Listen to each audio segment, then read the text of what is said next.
Hello everybody and welcome back. Good to talk to all of you again today, and today I've got a replay for all of you from Most Wanted ABC playing the tugboat, the German Tier 5 destroyer, the T22. Now Most Wanted has a fully upgraded T22, so let's just get that out there before I continue. And as he's getting into position on the big race map, which the enemy team is just going to kind of let him get into a pretty advanced position, so he's going to move his way up to an island that's quite close to where the enemy ships will be, and they just kind of let him do it. And this is going to, of course, this is going to pay dividends for Most Wanted.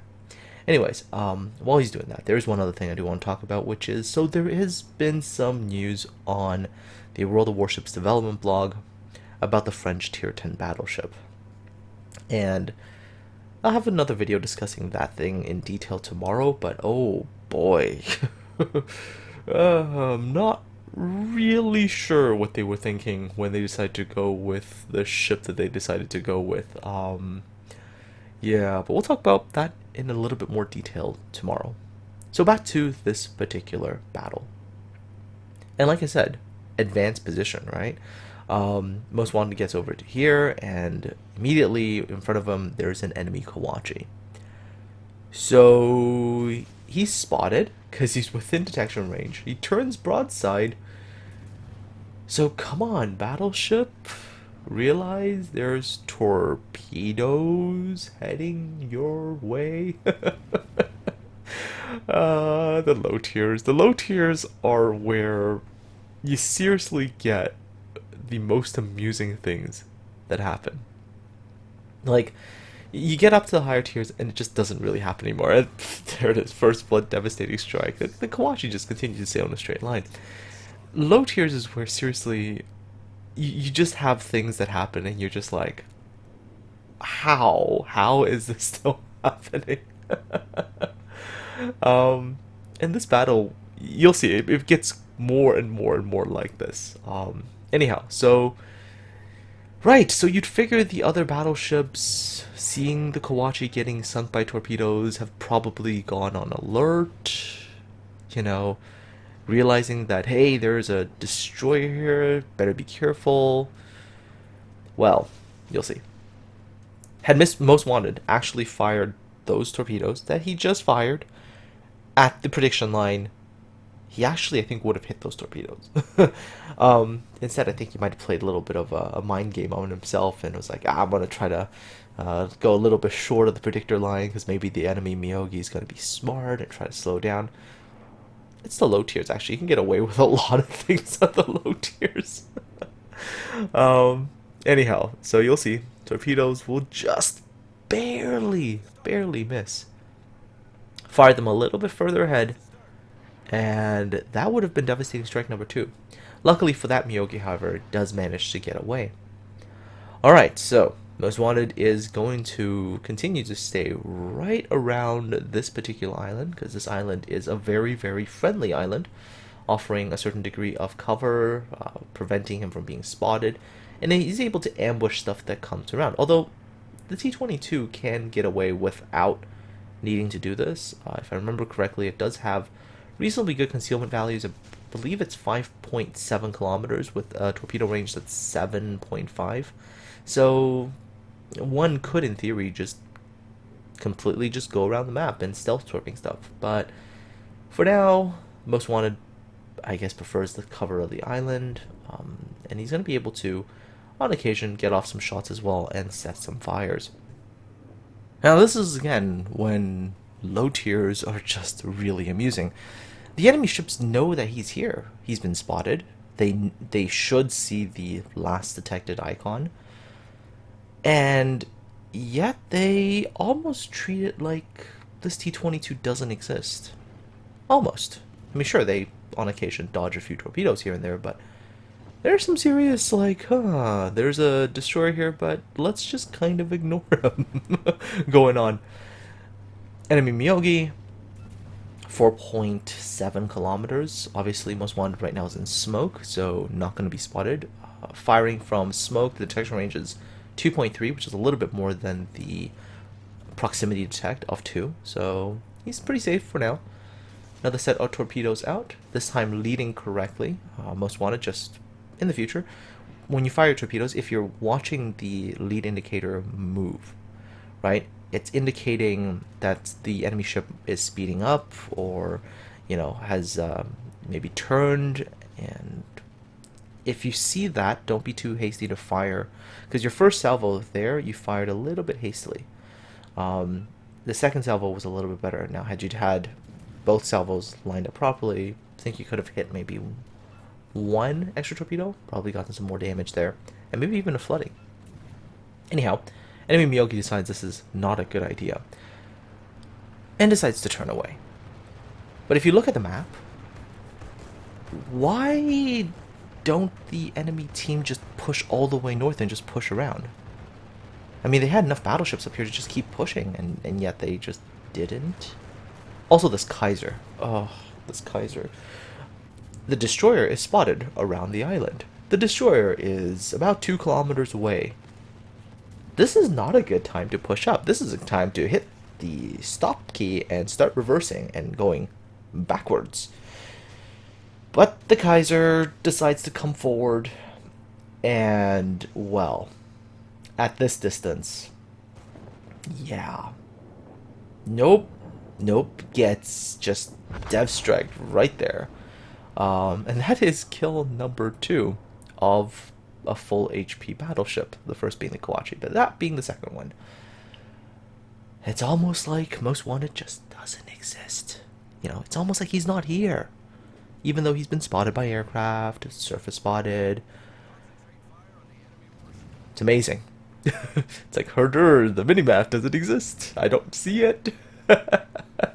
Actually, no, wait, hold on a second. I mean, for that Kaiser, the destroyer would have been on his screen too. Not just on his minimap, but actually like right there. So, yeah.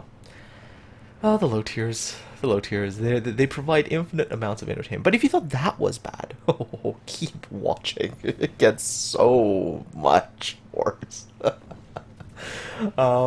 Most Wanted here is gunning down this Miyogi. Although, right around here, with the Miyogi full broadside, Most Wanted, you could have probably just gone to AP. At this range, 5 kilometers, if you fired at the upper sort of casement section, you probably would have gotten good pen damage, and you probably would have been able to drop this Miyogi much, much faster than using high explosive. But hey, high explosive still works, and there is kill number 3, and we're already into the 100,000 damage range.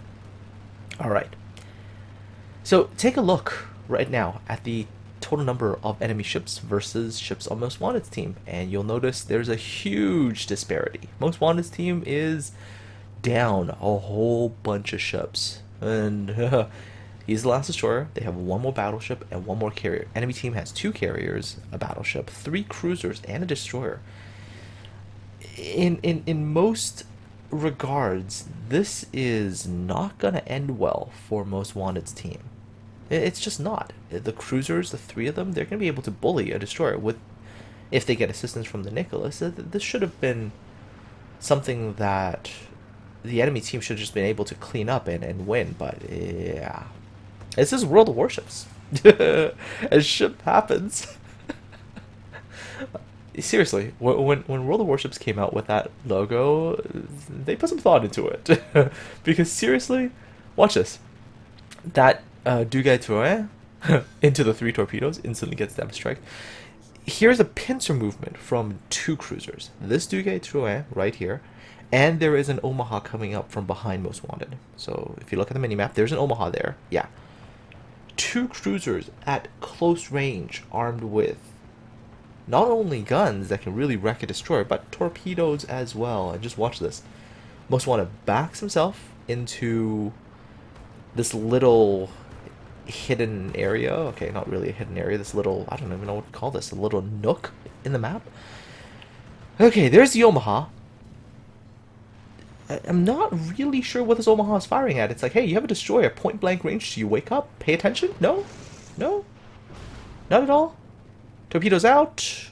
There's the Omaha. There's the Kraken. Dugai decides to go for torpedoes as well. Watch this. Look at this. Yee!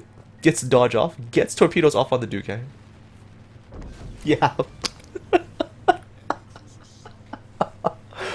Oh, the low tiers. Just the low tiers. Oh man. I am so speechless. Two cruisers coming from two different axes of attack fail against one destroyer. And I mean, he didn't even waste his torpedoes. He was literally like, yes, I will execute you one torpedo salvo each. Oh man, when I saw that, I was just like, this is just, oh. It's like they didn't even see he was there. Well, the Duguay did, but the Omaha was just... Actually, I'm not really sure what the Omaha was shooting at. Maybe the carrier? Maybe he just got, like, target fixated? But yeah. Oh boy. You see something like that, you're just like, oh man. Alright. So, enemy team went from having ship advantage to no longer having a ship advantage, because all they've got is a single destroyer and two carriers against one battleship and one destroyer. Although, in this particular engagement here between the Nicholas and Most Wanted and the T22, I think if this was me, I would have fought it out with guns. I think I would have fought this one out instead of trying to run away and only using rear guns. Although it does actually work out in the end. Yeah, he's able to get some help from the battleship. But see, I still would have just gone for it. I think I would have gone with all the guns blazing and tried to take down this Nicholas. I think it would have been doable considering in the initial stages of this engagement, Most Wanted had the advantage because he had all guns pointed and the Nicholas only had the forward guns. So I think that would have been able to erase that HP deficit. But hey, it's okay. It's okay because, like I said, he's still got a battleship, and the battleship apparently does know how to aim. So the battleship is going to be able to provide Most Wanted here with some assistance in terms of gunfire support. Just waiting for the Nicholas to show himself again. There we go. There he is, 5,000 HP. Once again, he does get into a reasonably good position at the beginning, gets all four guns on target. And again, forcing the Nicholas to go bow on. I think I would have fought this again, but there's the battleship salvo, good enough. Alright, so enemy team is down to two carriers remaining. And just take a look at the achievements so far. 17 torpedo hits, 6 ships sunk. Already Kraken. Multiple devastating strikes. High caliber Confederate. Already 168,819 damage. At tier, like, you know, literally a tier 4, 3, 4, 5 battle? I mean, okay. Well, there was like a Kawachi in there, so, you know, it's mostly a tier 4, 5 battle, but hey, there was like one tier 3. And remember, HP pools at that tier just aren't that much, so this is quite a substantial amount of damage. Enemy carrier decides to go in with the... And even this, right? Like, the carrier... What were they doing? That's another interesting question. What were they doing? Because when there was a Nicholas, if the Nicholas popped smoke and the carriers provided vision, then Most Wanted would have been in real trouble, because that Nicholas could have gunned him down in smoke, and then once you've taken out the only remaining enemy destroyer, you have the spotting advantage on the battleship, and as long as you have that, I mean, you can outcap that battleship for days, and not much that battleship can do. Hell, you could even set up nice ambushes with torpedoes. And with two carriers remaining, I mean, and of course dealing with only one battleship, that would have been an instant win if the battleship gets killed off. But, you know, it's the low tiers. Awareness is still problematic, shall we say, when you're dealing with low tier ships. Anyhow, a bit more damage here. Most Wanted just pew-pewing with some high explosive. Enemy carriers, I think the Hosho's out of planes already. Yeah, I think the Hosho's out of planes. In which case, if you were the Hosho player and you're in a situation like this, you really could go ahead and try to be like the damage soak or even provide vision. Because imagine that engagement against the Nicholas had the Hosho rushed in with the Nicholas and the Nicholas popped smoke, then the Hosho could have been providing vision, and not only that, but Most Wanted probably would have spent some time shooting at the Hosho when the Nicholas went invisible. That would have given the Nicholas an advantage, right? So sometimes if you're a carry play, for example, right, it's like if you're out of planes, you can still make a play. Not always, but on occasion you can still make a play. Anyhow, time is definitely running out for the enemy team because all the caps belong to Most Wanted's team. And the Hosho's turning away. Why not just YOLO forward, Hosho? Just YOLO forward. Who knows? Maybe you execute a ram. You know, weirder stuff have happened in this game. Anyhow, final couple of shots in there. Time runs out. Grand total, over 180,000 damage. Let's take a look at the final result screen for Most Wanted in this particular battle in a T22. And you'll see he gets some pretty phenomenal stats here. Almost 400,000 credits, which for a low tier battle is quite substantial. 3,587 experience. Again, look at those medals and achievements. 187,009 damage on 17 torpedo hits, 13 fires. Crazy, crazy, crazy amount of damage there for a low tier battle. Unfortunately, I did not get base experience, so I'm not sure what he got there, but I would wager the base experience number was quite good. Anyways, folks, hope you enjoy this particular low tier battle. Aside from all that, you guys take care, have yourselves a good one, and I'll talk to all of you again next time.